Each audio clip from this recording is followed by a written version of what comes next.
Queridos hermanos, vamos a comenzar nuestro tercer día de la novena. Te dignaste, Jesús, conceder a Santa Rita la gracia de amar a sus enemigos, e imprimiste en su corazón y en su frente la señal de tu caridad y de tu pasión. Por su intercesión, concédenos saber perdonar a nuestros hermanos y comprender el misterio de tu cruz, de suerte que consigamos la felicidad eterna. Amén. Estamos reflexionando en esta novena sobre la esperanza. Hoy vamos a tomar un texto de la carta de San Pablo a los de Éfeso. Es el capítulo 2, a partir del versículo 12. Entonces ustedes no tenían a Cristo y estaban excluidos de la comunidad de Israel, ajenos a las alianzas de la promesa, sin esperanza y sin Dios en el mundo. Pero ahora, en Cristo Jesús, ustedes, los que antes estaban lejos, han sido acercados por la sangre de Cristo, porque Cristo es nuestra paz. Palabra de Dios. Te alabamos, Señor. Queridos hermanos, en este texto podemos apreciar lo que planteábamos el día anterior. En el segundo día de la novena decíamos que la vida es la relación con Dios. Dios es el que no solo le da sentido a la vida, sino que Él es la misma vida que se nos comunica en abundancia. Esto puede quedar simplemente en palabras. Uno puede pensar, ¿será cierto que Cristo puede transformar de tal modo mi corazón que yo pueda decir, en medio de dolores y de sufrimientos, en medio de dificultades, pueda decir de que estoy vivo y de que soy feliz?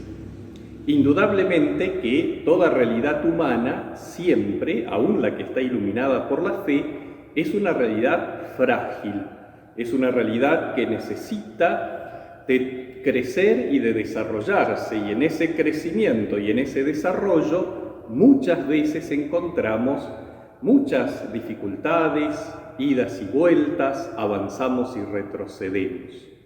Por eso el texto que hoy hemos escuchado nos ayuda muchísimo a darnos cuenta de que es verdad.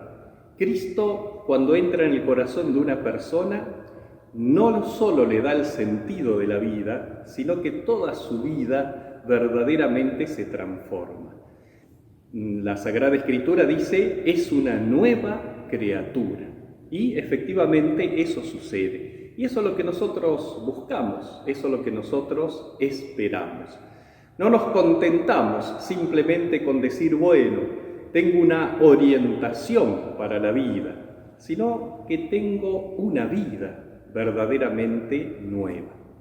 En el texto se dirige San Pablo a aquellos que vienen del paganismo y dice, ustedes recuerden que hubo una época en la que vivían sin Dios, y esa era verdaderamente la amargura de la vida de ustedes.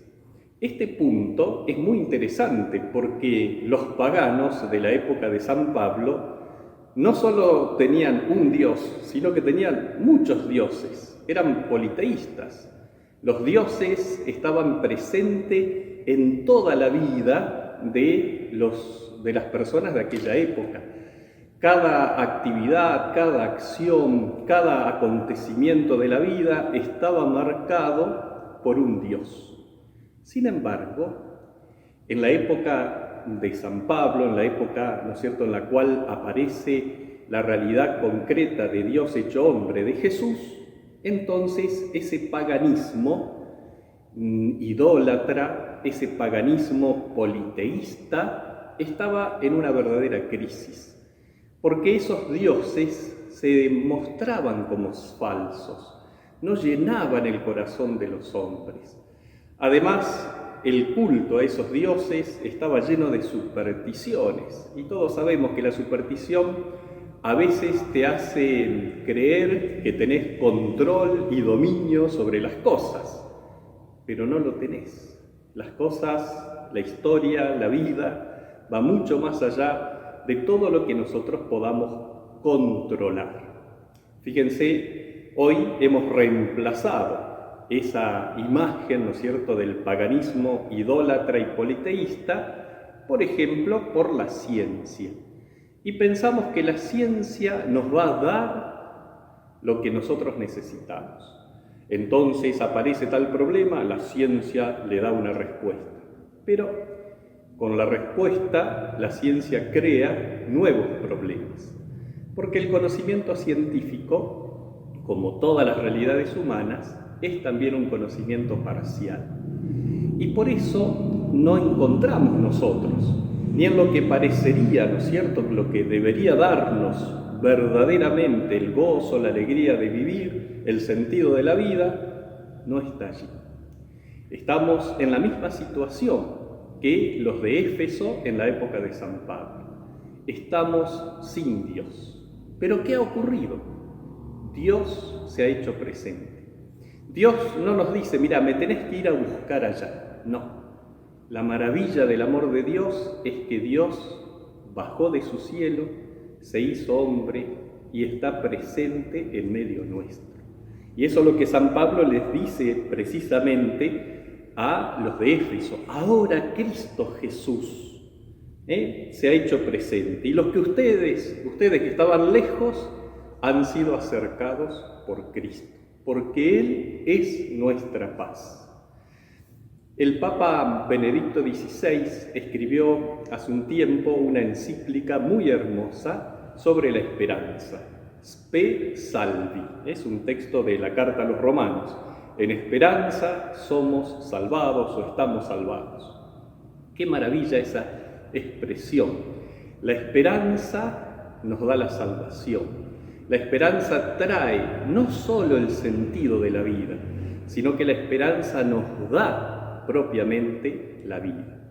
Así, el Papa en esa encíclica señalaba el ejemplo de una santa que había canonizado Juan Pablo II, Vaquita, una mujer africana que había sido tomada, ¿no es cierto?, como esclava, había sido vendida varias veces, hasta que, bueno, por esas cuestiones de la vida, un cónsul italiano en el norte del África, entonces la compra para su servicio. Y entonces, cuando vuelve a Italia, se la lleva. Y ella conoce algo maravilloso. Conoce a Dios, conoce a Jesucristo. Y entonces su vida cambia rotundamente. Incluso en una carta, ella tiene una expresión que es tremenda, porque ella dice: bendigo y beso las manos de aquellos que me hicieron prisionera, de aquellos que me esclavizaron, porque yo comprendo que en ese camino de terrible dolor y sufrimiento, sin embargo, es el que me ha llevado a conocer a Jesucristo. Qué realidad tan extraordinaria. ¿Cómo una persona puede decir: yo bendigo a los que me hicieron mal, porque en definitiva, por el amor de Dios, ese mal se ha transformado en el bien más grande que yo tengo?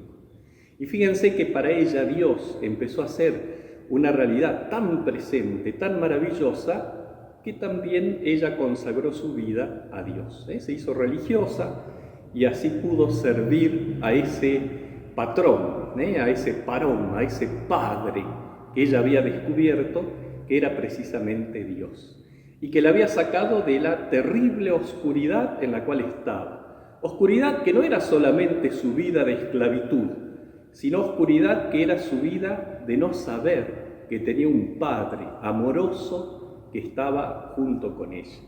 Y su vida cambió, y con ella y su servicio la vida de muchas personas han cambiado.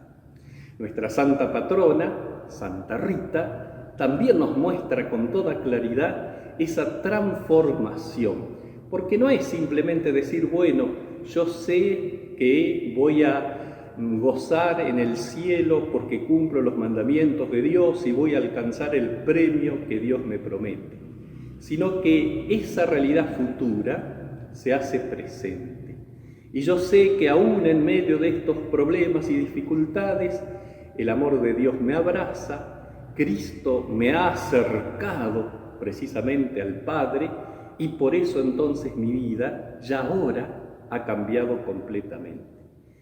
Que Santa Rita nos siga ayudando en estos momentos tan difíciles en los cuales estamos viviendo, y sobre todo en los momentos que van a venir, que van a ser todavía más difíciles, pero que nosotros también sabemos que la palabra de Dios no es simplemente un discurso, sino que la palabra de Dios es una persona, es Jesús. Él es la palabra de Dios que se ha hecho hombre, nos dice el Evangelio de San Juan.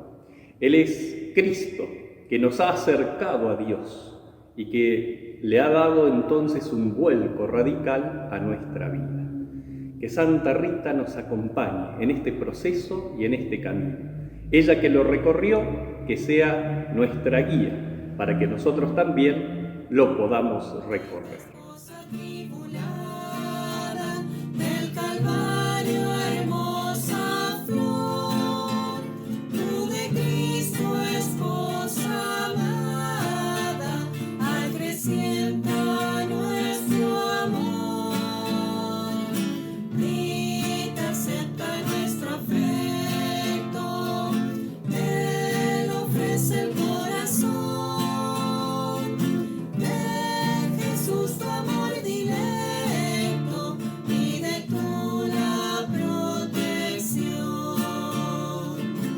Dios nuestro, que otorgaste a Santa Rita la gracia de seguir gozosamente a Cristo en una vida de pobreza y de humildad, te ofrezco todos sus méritos, particularmente su paciencia y su penitencia.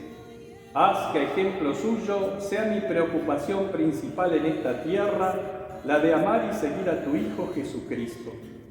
Ahora, humildemente te ruego me concedas lo que pido en esta novena.